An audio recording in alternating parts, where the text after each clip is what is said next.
Welcome.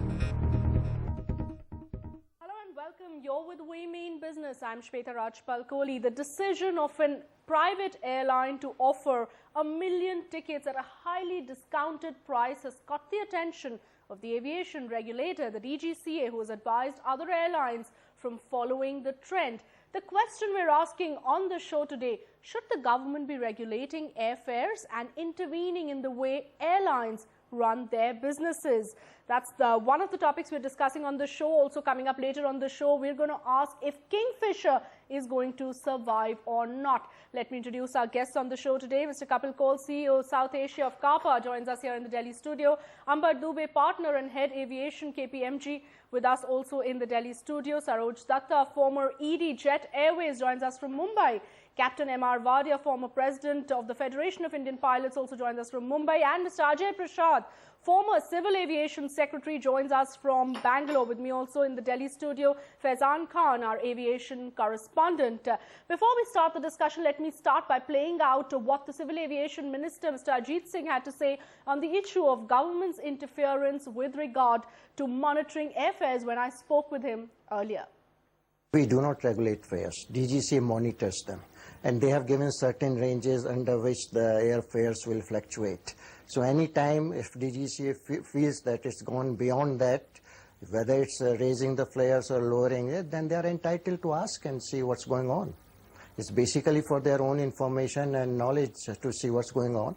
And if you look at it, sometimes in certain situations, cutting airfares to an extent also become anti-competitive or predatory pricing. Let me just ask you, for last 2 months, all these channels and everybody was saying, why DGCA is not interfering? Fares are going up, they are gouging the public, and now only DGCA is asking them what's happening, and now you are complaining why there is interference from the DGCA. There is no interference. It's just information gathering, most of it. Right now, there is a range under which the airfares fall. But these ranges are so wide that it doesn't mean anything.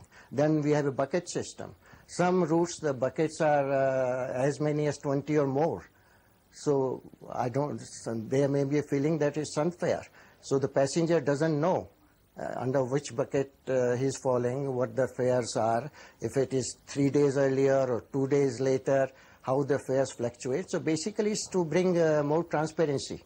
All right, the government is calling it better transparency, but are we seeing excessive interference on part of the aviation regulator in the way private airlines are running their businesses? That's the question we're asking on We Mean Business. Let me go across straight to Mr. Saroj Datta to get his view.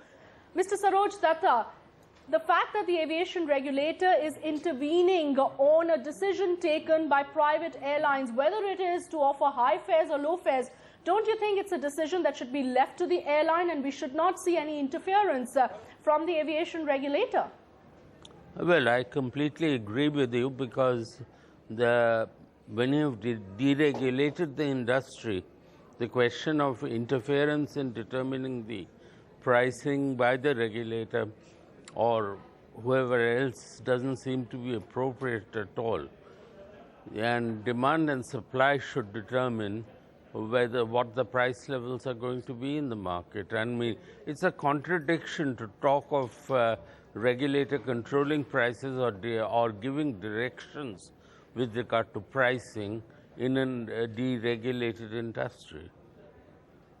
All right, Kapil, let me get a sense from you on this issue, because you just heard what Mr. Saroj Datta had to say on the matter. It is, after all, the decision of a private airline whether or not to go ahead and reduce fares. I mean, even if Rohit Nandan, for instance, of Air India has termed it as suicidal, if an airline wants to commit suicide, it's their business. Well, frankly, I agree with what Mr. Datta said. My view has been that in a deregulated environment, bringing any form of regulation, especially with respect to some strategic issues like pricing, is really not is detrimental to the whole idea of deregulating the market. So my view is that the market forces are the best detriment of consumer interests. I will maintain it, I'll maintain it now. And unfortunately, we're placing too many commercial restrictions on airlines.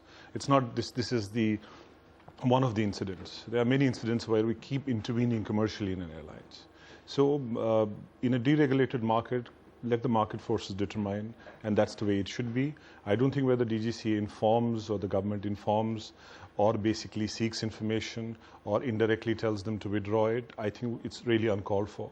Let the market forces determine. Some airlines might find it suicidal, be it. It's a deregulated market. So, but one of the other things that it's very important to basically emphasize is that if you look at AirAsia today, last week, they announced 1 million seats, free seats. So it's not new.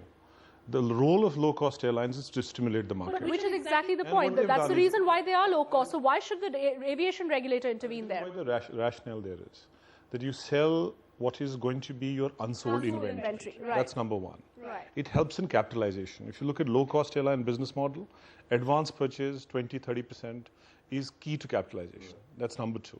Third thing, it is actually ensures that it gives the consumer a reward who has been reeling under so-called high fares. India's #1 news app just got even better. Download NDTV's new app. Fully optimized for retina display. Full screen view. Faster response time. And Sudoku. NDTV's new iPad app. Download now.